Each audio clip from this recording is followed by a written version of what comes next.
Two little girls asked a stranger to be their new daddy. What they didn't know was that he already was. Andrew Scott had always believed that some moments in life come without warning, crashing into your routine like a wave you never saw coming. That morning had started like any other.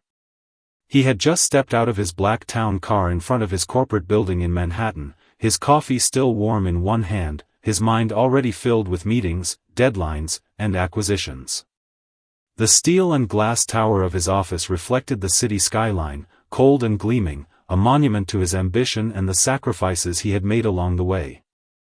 He was walking toward the entrance, sharp in his navy suit, polished shoes clicking against the sidewalk, when a strange sound caught his attention, a soft, high-pitched voice that didn't belong in this part of town. He slowed down just slightly, enough to notice them. Two little girls, no older than 5, were standing near the corner of the building, dressed almost identically in pale pink dresses and denim jackets. Their blonde curls bounced as they moved, and their big blue eyes seemed to scan every adult that passed them by. They looked like twins, mirror images of each other, delicate and bright against the gray of the city street. And then he heard it. "We're looking for a new daddy, ours is bad." The words weren't said in fear or desperation, they were spoken with a child's strange, innocent honesty. One of the girls approached a woman in a suit who brushed them off with a confused smile. The other girl tried to catch the attention of a man on his phone who barely glanced down before continuing on. Andrew watched, frozen in place, the words echoing in his mind. Something inside him stirred, something old and quiet that he had buried years ago. He took a few steps closer, not sure why. The girls turned to him, curious. One of them walked right up to him, her face tilted up, her hands clutching a small paper sign with shaky handwriting. It read, "Looking for a new daddy." "Would you be our new daddy?" she asked, as if it were the most natural question in the world. Andrew felt his throat tighten. He crouched down slowly, leveling his gaze with hers, and asked softly, "Why are you looking for a new daddy?" The other girl stepped forward and answered, "Because ours is bad. He hits mommy. And he says he doesn't love us." The air left his lungs. He wasn't a stranger to cruelty, he'd seen it in boardrooms, in business deals, even in his own past. But hearing it from the mouth of a child, so matter-of-fact and unprotected, was like a punch to the chest. He looked at them more closely. Something about their faces, those eyes, stirred a strange familiarity he couldn't place. It made his heart race in a way he hadn't felt in years. Before he knew what he was saying, the words slipped from his lips, raw and unrehearsed. "I want to be your new daddy." They smiled then, wide and genuine, and reached for his hands like they'd known him forever.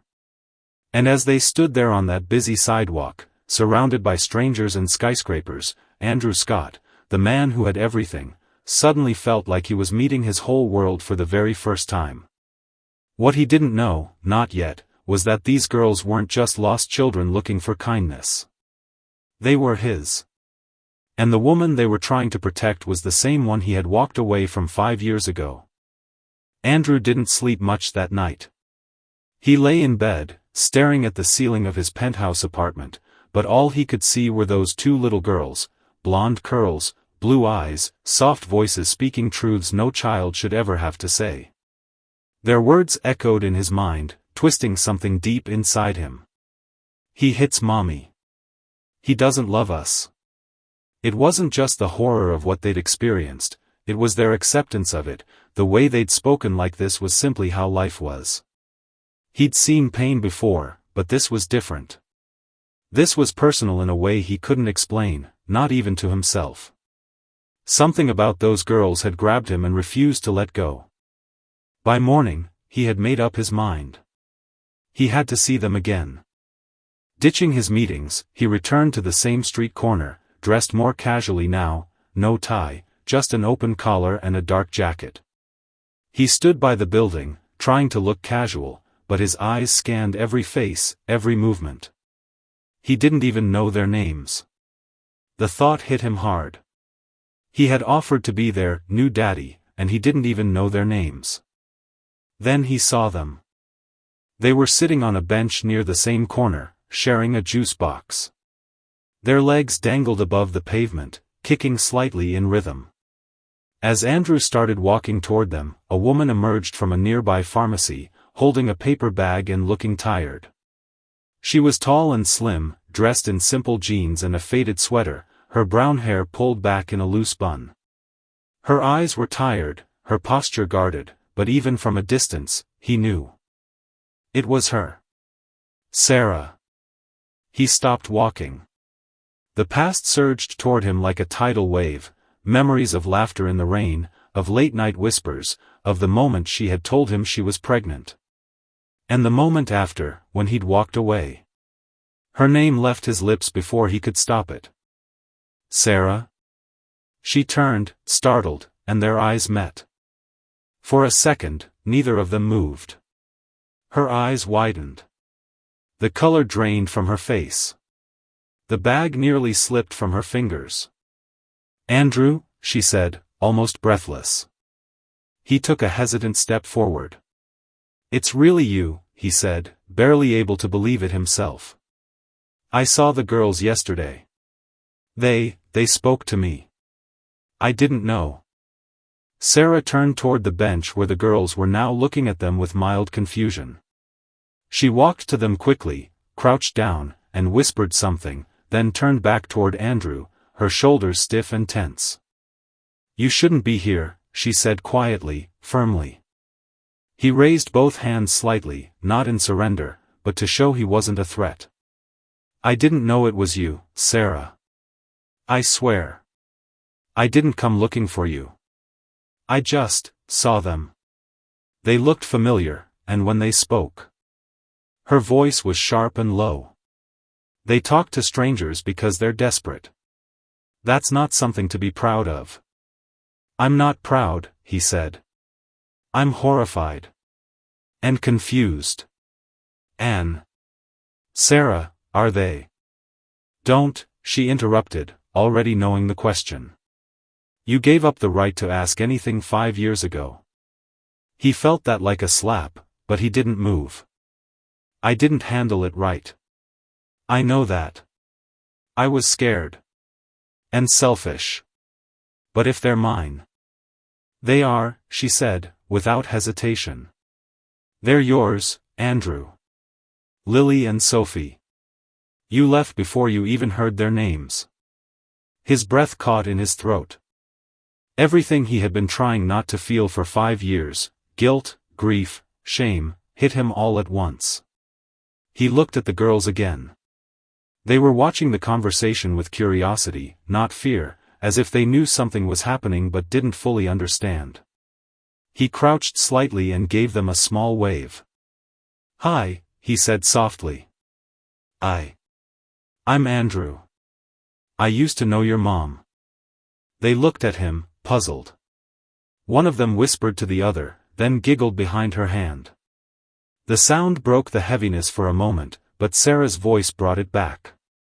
What do you want from us? She asked, her eyes narrowing. I don't know yet, he admitted honestly. I didn't come with a plan. I just couldn't stop thinking about them. About you. Her face changed slightly, a flicker of pain passing through. She looked down, then back up, her voice quieter now. You left without a word, Andrew. I was terrified. I had no job, no money, and 2 babies coming. You vanished. You changed your number. I thought maybe something had happened to you. But nothing did it? You just left. He shook his head slowly, guilt settling like lead in his chest. I thought I was doing the right thing. I thought I would only make things worse if I stayed. I was scared I'd turn out like my father. Angry. Absent. I didn't think I was strong enough. Sarah crossed her arms, not out of anger now, but self-protection. You don't get to rewrite history, Andrew. You don't get to show up now and play hero. I'm not here to play anything, he said. I just want to know them. I want to understand who they are. Who you became. I don't expect anything. But I couldn't walk away this time. For a long moment, Sarah said nothing. Then she turned to look at her daughters. Lily had picked up a fallen leaf and was carefully tearing it into perfect halves. Sophie was trying to balance the juice box on her head. Sarah let out a slow, tired breath. "They're all I have," she said. "You don't have to do it alone anymore," he said. "Let me help. Even if it's just a little." Sarah looked at him again. And this time, something softened, just a little, just enough to let the next part of the story begin. Sarah didn't answer Andrew that day. She gathered Lily and Sophie, murmured something to them, and left without another word. Andrew didn't follow, he knew better. He stood there for several minutes after they disappeared down the sidewalk, hands in his pockets, surrounded by the dull hum of city traffic and the growing ache of his own regret. Everything he thought he had made peace with came rushing back in violent waves.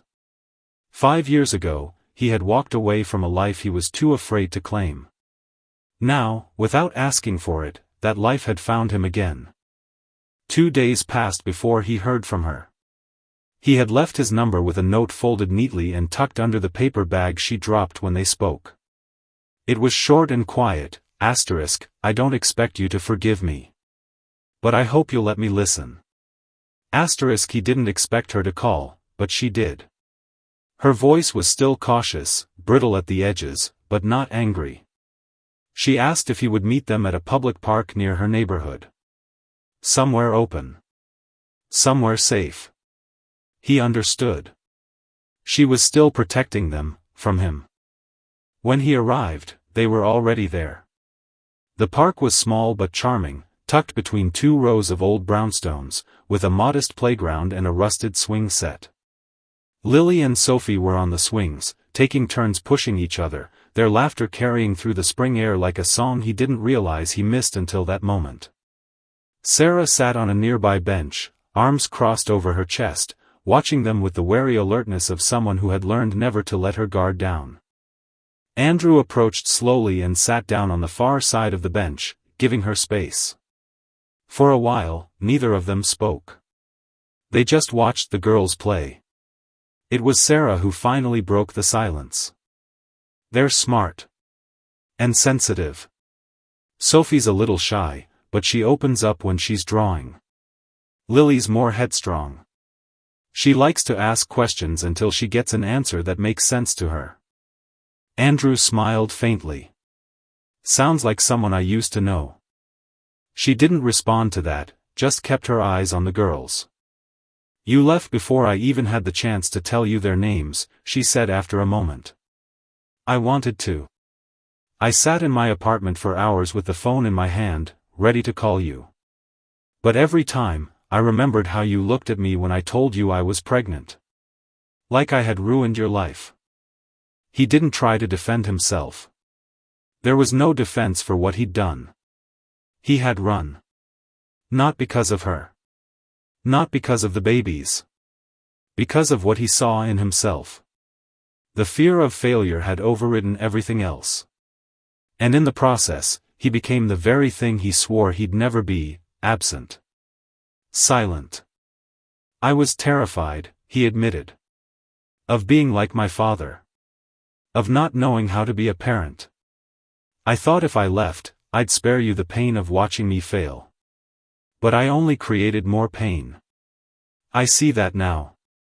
Sarah glanced at him, her expression unreadable. "I didn't need perfect, Andrew. I just needed you to stay." That sentence gutted him more than anything else she could have said. He swallowed hard, watching Sophie tumble off a swing, then bounce up with a laugh. Lily dusted her off like a tiny mother hen. They were vibrant, alive, beautiful. And he had missed it all. He shifted slightly on the bench. "I don't want to take anything from you. You've done the hard work. You've raised them. You've kept them safe. I just want to earn a place in their lives. To know them. To help." Sarah didn't respond right away. Instead, she watched her daughters quietly for another minute before speaking. They've never met their biological father. They don't even know what that means. I've told them stories about you. That you lived far away. That you were busy. It wasn't much, but I couldn't bring myself to tell them you chose not to be there. Andrew looked down at his hands. I didn't deserve the stories. She shrugged. They weren't for you. They were for them. So they could believe their father was someone worth imagining. Those words cut deeper than judgment. They were hope, wrapped in protection. She had shielded the girls even from the pain of his absence, giving them space to believe in someone he hadn't had the courage to be. And now, they were old enough to start wondering. Sophie noticed them then and ran over, Lily just behind her. Are you Mommy's friend? Sophie asked, squinting up at him with the open curiosity only children have. Andrew hesitated, then smiled. I'd like to be. Lily tilted her head, suspicious. You look like us. Sarah tensed beside him, but Andrew's smile widened just a little. I guess I do. Sophie slipped her hand into his without asking, and something inside him cracked wide open. Her tiny fingers wrapped around his, trusting without condition, and he felt the weight of 5 lost years settle into that single touch. Sarah stood up. Let's walk. There's a cafe nearby. We can sit and talk. Somewhere with less wind. Andrew rose too, stunned by the quiet invitation. It wasn't forgiveness. But it was something close. A door, not wide open, but no longer locked. As they walked away from the park, the girls running ahead of them, he realized this wasn't about making up for the past. It was about showing up in the present. And staying. The cafe was small and quiet, tucked between a bookstore and a laundromat on a quieter street just a few blocks from the park. It wasn't the kind of place Andrew would have chosen on his own, it lacked the sleek furniture and polished energy of his usual downtown haunts, but there was something comforting about it. The chipped paint on the windowsills, the soft hum of an old radio playing jazz, and the smell of fresh pastries made it feel lived in. Safe. Familiar. Sarah led the way inside with the girls, who immediately darted toward a table by the window, arguing over which cookie to share. Andrew followed, his steps unsure. He felt like a guest in a life he'd never seen before. A life that had existed entirely without him. Sarah ordered a coffee and hot chocolate for the girls. Andrew tried to pay, but she waved him off without a word. It wasn't pride exactly, it was control. A subtle but powerful reminder that this world belonged to her and the girls, and he wasn't entitled to anything within it. They sat at a corner table. The girls dug into a plate of cookies, already distracted, which gave Sarah and Andrew a pocket of time. She sat across from him, her arms folded loosely on the table, her expression calm but unreadable. He tried not to look like he was studying her face, but it was hard not to. The last time he'd really seen her was 5 years ago, and in some ways, she looked exactly the same, still beautiful, still composed, but there was something in her now that hadn't been there before. A hardness. Not bitterness, but resilience. She had lived through something, and it showed. I don't bring them here often, she said after a while, glancing at the girls. It's a treat. Andrew nodded. They seem happy. They are, she said. Most days. He heard the weight in those words, the unspoken realities of struggle, of fear, of what it must have been like to raise 2 children alone with no support. It humbled him in a way that money never could. She hadn't just survived, she had built something good for them, even if it was hard. I still can't believe I found them like that, he said quietly. On the street. Talking to strangers. Sarah looked away for a moment, guilt flashing across her features. It wasn't planned. They'd been hearing too much at home. Things they shouldn't hear. My husband, ex-husband, he's not good to them. Not in the ways that leave bruises on the outside, but, she trailed off. Kids are smart. They feel things. Andrew felt the slow rise of anger stir in his chest. He didn't know much about the man she had been with, but what he did know was already too much. Why did you stay with him? The question came out before he could soften it. Sarah met his eyes directly, and her voice didn't tremble. Because I had no job, no family nearby, no income. I didn't have time to think about pride or what I deserved. I thought a roof and food and 2 parents, even a bad one, might be better than nothing. I was wrong. Andrew leaned forward slightly, his voice low but firm. I want to help. Not just with money. I can get you a better apartment. A lawyer. Therapy, if you want it, for you or the girls. Anything. You don't have to do this alone anymore. She studied him. Not his suit or his polished shoes or the expensive watch he forgot to take off. She looked at him like she was trying to see beneath all of that, to measure the sincerity of what he was offering. You want to make up for what you missed? She asked. I want to be present for what's still ahead, he said. I can't undo what I did. I can't erase the years. But I can show up now. And I can stay. Sarah said nothing for a long moment. Then she looked out the window, her face unreadable. When she finally spoke, her voice was softer. You know what hurt the most? She asked, still not looking at him. It wasn't the fear, or the money, or even being alone. It was having no one to witness them growing. No one to tell me I was doing okay. Every scraped knee, every birthday cake I made from scratch. I did it all, and there was no one there to say, good job, Sarah. Not even once. Andrew's throat tightened. You did better than okay, he said quietly. You raised 2 amazing girls. I can see that in 5 minutes. Finally, she turned back to him, her expression a mixture of caution and something like hope. Then start with that. Be here for the next 5 minutes. Then maybe 5 more. 1 day at a time. He nodded. I can do that. As they stood to leave, Lily grabbed his hand without thinking. He looked down at her tiny fingers curled around his and then up at Sarah, who hadn't missed the moment but said nothing. She simply reached for Sophie's backpack, handed Andrew the smaller of the lunch bags, and said, we walk from here. So they walked together. Not as a family, not yet, but something resembling it. A beginning, fragile and real. And this time, Andrew didn't feel like he was walking away from something. For the first time in 5 years, he was finally walking toward it. Over the following weeks, something strange and delicate began to grow between them.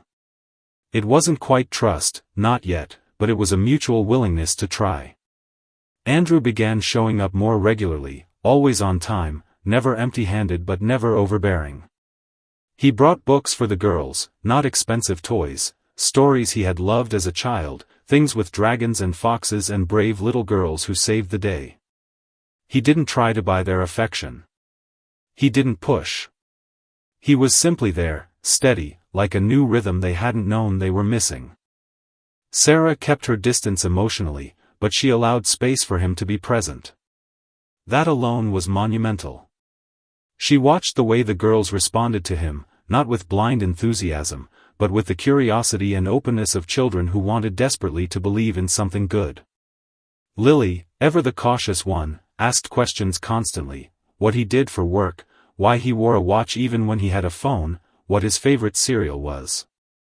Sophie, on the other hand, was gentler, quieter, but she would drift toward him more and more, curling up next to him while he read, reaching for his hand without looking, humming when he spoke like she was anchoring herself to his voice.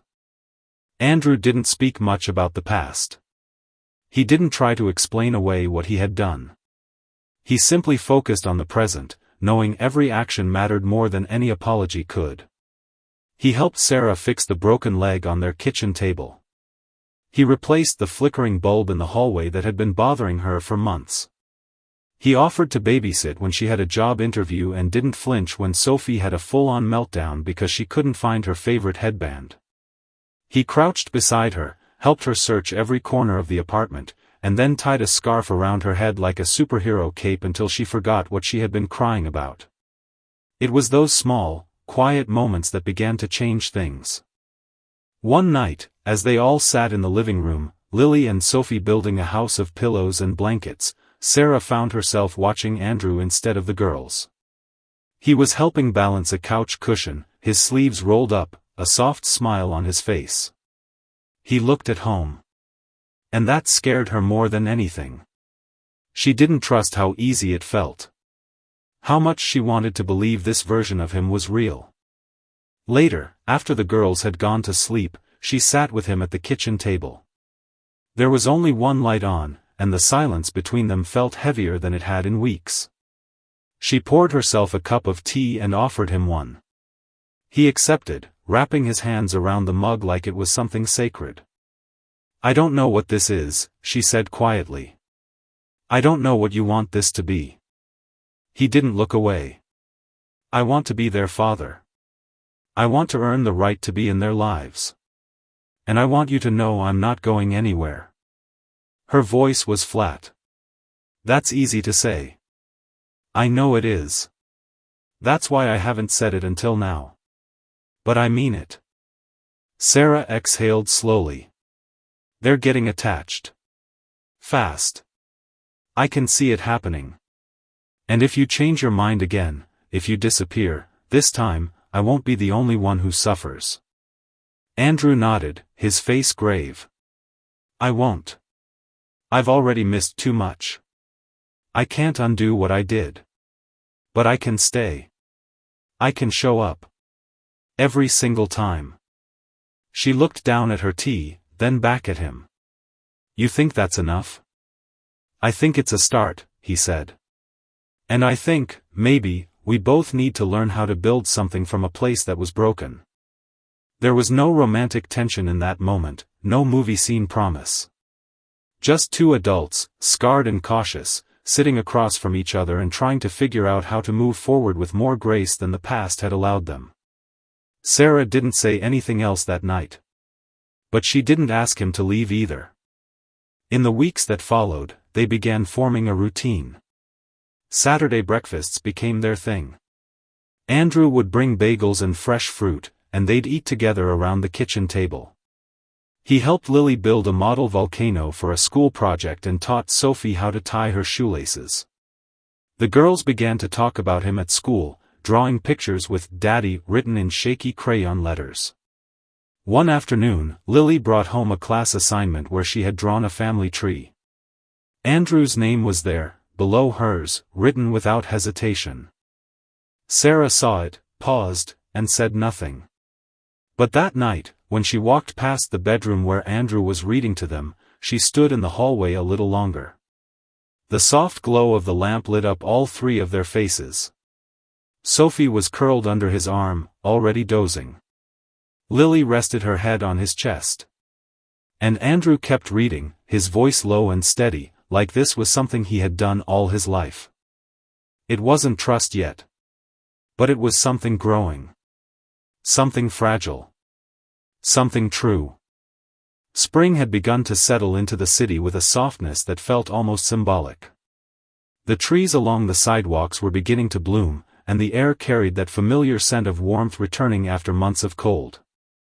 Life seemed to be shifting, gently, but undeniably, and Andrew felt it in the small ways, the way the girls ran to him now instead of walking, the way Sarah no longer stood by the door while he read bedtime stories, the way his own chest loosened each time he stepped into their home as if it were his too. But just as things began to feel stable, reality reminded them all how fragile that peace really was. It happened during the school's annual Family Day. The girls had been talking about it for weeks. There would be games, music, crafts, and a short student performance. Sarah had prepared snacks for their class, and Andrew had promised to be there early to help set up. The girls had drawn posters with construction paper hearts and glitter glue that read, "Welcome to our family." It was their first public moment of acknowledgement, one where Andrew wouldn't just be a man they knew, but someone they were proud to stand beside. At first, everything went beautifully. Andrew arrived with balloons, helped tape up streamers, and even tied little bows in Sophie's hair when Sarah's hands were full. He stood proudly beside the girls as they sang their class song, clapped too loudly when it was over, and beamed when Lily dragged him to their art station to show him a finger painting of the four of them, him, Sarah, the girls, and a small orange cat they didn't even own. He was almost dizzy from the sheer warmth of it all. But then it happened. While the girls were off playing, Sarah had stepped away to talk to another parent, and Andrew stood by the refreshment table refilling juice cups when he overheard it. Two women, standing just a few feet behind him, speaking in hushed tones, but not quietly enough. "That's the father?" one asked. "Didn't he leave them before they were even born? I heard he ran off when she got pregnant. Just disappeared. And now he thinks he can waltz back in and play dad." Andrew's hand froze mid-pour. The voices blurred after that, their words colliding with the sound of children laughing and music playing. He wasn't sure what hurt more, that people still saw him as a coward, or that it was true. For a long time, it had been. When he turned around, he caught a glimpse of Sophie standing nearby. She had heard them too. Her face had changed, her usual bright expression faded, her little fingers curled into the hem of her dress. She looked confused, uncertain, as if something she believed had just cracked a little. Andrew went to her immediately, crouching down. "Sophie," he said gently, "you okay?" She didn't look at him at first. Then, in a small voice, she asked, "Is it true? You didn't want us?" Andrew's chest felt like it might cave in. He had prepared himself for hard conversations, with Sarah, with the world, but he hadn't prepared for this one, not yet. Not from her. But he knew he couldn't lie. Not ever again. "I was scared," he said quietly. "When I found out about you and Lily, I didn't know how to be a dad. So I left. And that was wrong. I was wrong. But I never stopped thinking about you. Not once. And now that I know you, I love you more than anything. And I will never leave again." Sophie looked at him for a long moment, eyes round and searching, as if trying to decide whether her heart could trust his words. Then she leaned forward and wrapped her arms around his neck, pressing her cheek against his shoulder. "I don't want you to leave again," she whispered. "I won't," he said into her hair, and he meant it. Later, Sarah found him sitting on a bench outside, holding Sophie in his lap as she dozed, exhausted from the day. She could see the wear in his eyes, the heaviness that hadn't been there that morning. She sat down beside him, and for a while, they didn't say anything. Then he told her what happened. He repeated Sophie's question, word for word, and his answer, just as softly. Sarah listened in silence. She didn't offer comfort. She didn't get angry. She simply sat beside him, steady, the way she had always been when life was hard. Finally, she spoke. "They'll hear things," she said. "People will always talk. That's not what matters. What matters is what they see every day. And they see you here." He looked at her, the exhaustion in his face giving way to something softer. "Do you believe that too?" Sarah didn't smile, but she didn't look away. "I'm trying," she said. "Every day, I try a little more." And that was enough. Maybe not everything, but enough. Because trying meant there was still space to grow. To heal. To become something real again. As summer approached, something shifted, not with loud declarations or sweeping gestures, but in the quiet moments that slowly reshaped the way they all lived together. Andrew was no longer a visitor or a special guest in the lives of Sarah and the girls. He had become part of the rhythm. He started keeping a spare key, picking up groceries, knowing which of Sophie's stuffed animals she needed to fall asleep and what song Lily liked to listen to on the way to school. The girls no longer hesitated before reaching for his hand. They didn't call him Andrew anymore either. One day, unprompted, Sophie just said, "Daddy," and Lily followed soon after. He had excused himself to the bathroom to cry the first time he heard it, pressing a hand to his mouth to muffle the sob that rose too quickly to stop. Sarah had noticed too. At first, she said nothing. She had long learned the difference between moments that needed to be acknowledged and moments that needed to simply be felt. But little by little, the walls she had carefully built over 5 years began to thin. She no longer flinched when he offered to help with dinner. She asked his opinion about the girls' school. She let him carry her coat or refill her tea without brushing it off as unnecessary. Trust was still tender, not fully rebuilt, but there was no longer that heavy silence between them. There was space now, and in that space, something new was growing. One warm Saturday evening, after a long day at the park, they found themselves back at Sarah's apartment. The girls had fallen asleep on the couch in a pile of tangled limbs and popsicle-stained clothes.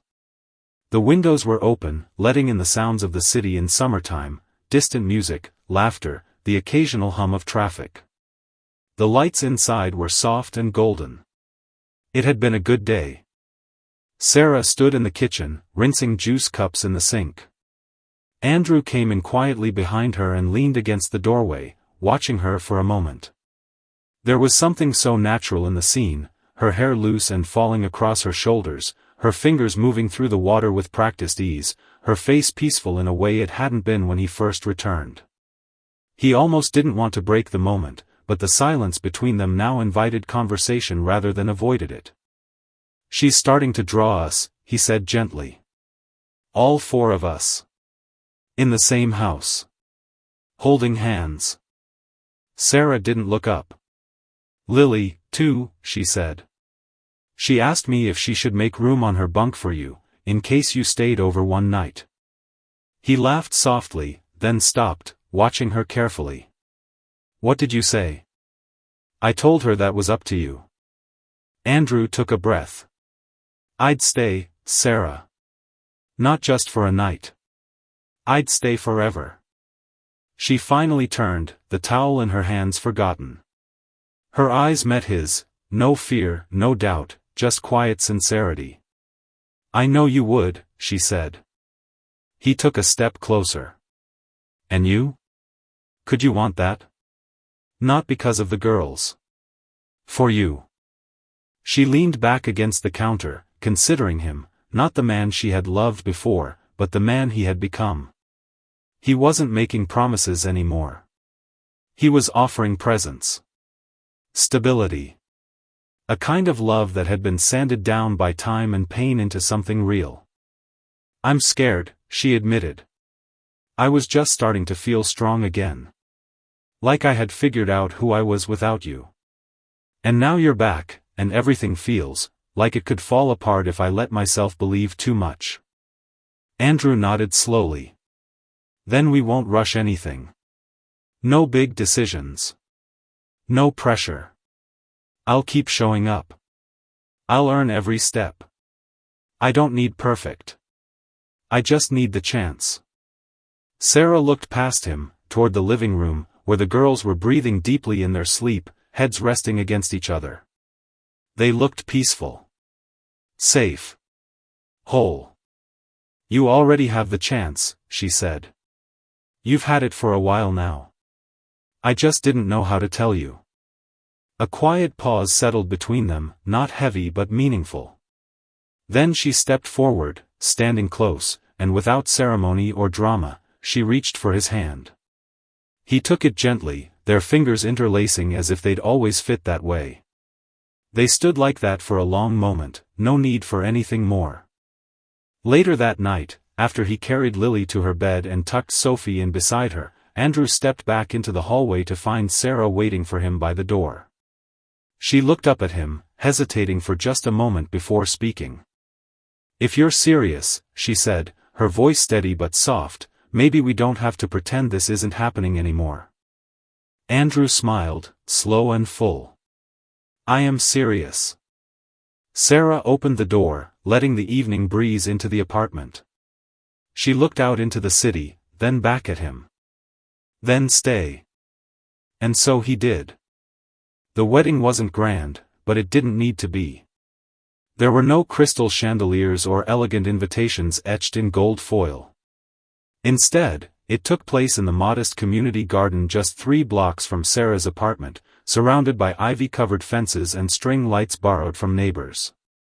It was late summer by then, the kind of golden afternoon where everything seemed soft around the edges, where even the air felt gentle and familiar. The girls helped hang decorations, hand-painted paper lanterns and wildflowers picked from the garden's edges, and they insisted that their handmade "Mommy and Daddy Forever" banner be the centerpiece of it all. Andrew stood by the rose trellis in a simple gray suit, no tie, his hands clasped loosely in front of him as he tried to stay calm. He didn't feel nervous, not in the traditional sense. He had been sure of this for months.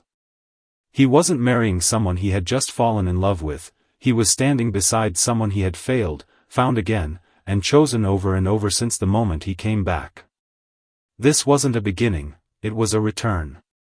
A quiet promise that what had once been broken had not only survived, but grown into something better. Sarah wore a cream-colored dress that brushed her calves and swayed when she walked.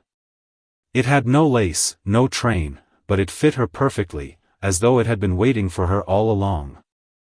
Her hair was loose, curling gently around her shoulders, and she carried a small bouquet of lavender and eucalyptus tied with twine. She didn't wear a veil. There was no need to cover her face or her past.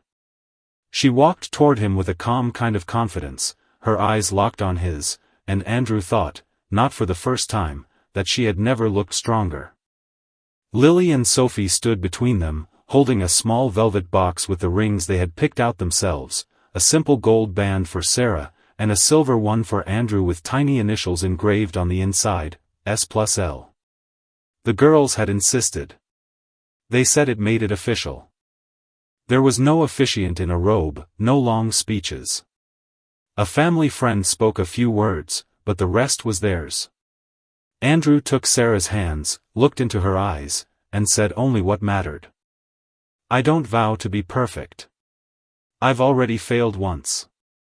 But I vow to never walk away again. To stay. To grow. To listen, even when I don't understand. To choose you, and them, every day. This life, however messy or imperfect, is the only one I want.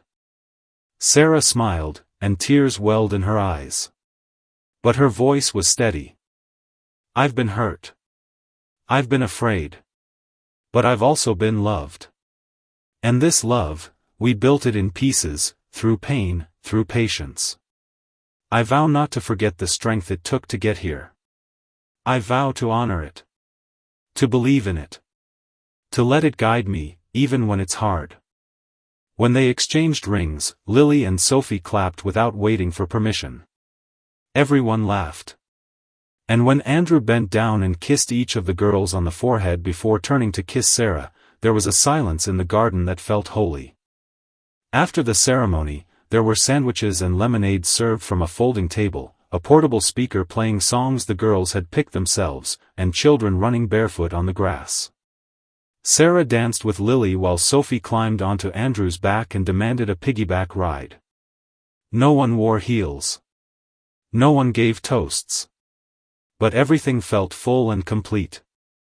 Later in the evening, as the sun dipped low and the lights above the garden began to glow, Andrew brought out a small box. He called the girls over and had them sit on the blanket in front of him. Sarah watched from a short distance, arms folded and eyes curious. I have something for you, Andrew said, opening the box to reveal 2 delicate gold bracelets. Each one had a tiny charm, one with the letter L, the other with an S, and in between them, a small silver heart engraved with the word, found. Lily gasped. Sophie whispered, it's beautiful, as Andrew gently clasped the bracelet onto each of their wrists. You found me before I even knew I was lost, he said. And now, I'm never letting go. The girls hugged him tightly, and Sarah felt something swell in her chest, an emotion too large for one name. It was joy, yes, but also relief, closure, and gratitude layered into something whole and hard-earned. That night, the four of them walked home together, the girls half asleep in their parents' arms, the stars bright above the rooftops. There was no final line, no dramatic ending. Just a door unlocking, a light left on, a promise kept. And in a world that had once felt uncertain and broken, that was more than enough. The ending of this story doesn't just satisfy, it heals. It's the kind of conclusion that feels deeply earned, not through dramatic twists, but through small, human choices that build into something lasting. What makes it powerful is its refusal to romanticize the past or rush forgiveness. Instead, it honors the hard, uncomfortable work of rebuilding, showing up, listening, staying. Andrew's redemption isn't flashy, it's quiet and consistent, which is exactly why it matters. He doesn't try to erase his mistakes but chooses every day to be better, and in doing so, becomes the father and partner he once feared he couldn't be. Sarah's strength is equally vital, she doesn't forgive blindly. Her willingness to open the door again comes not from weakness, but from hard-won wisdom. The moment the girls receive their bracelets, with "found" engraved between their initials, is the emotional core of the entire journey. It's not about being rescued.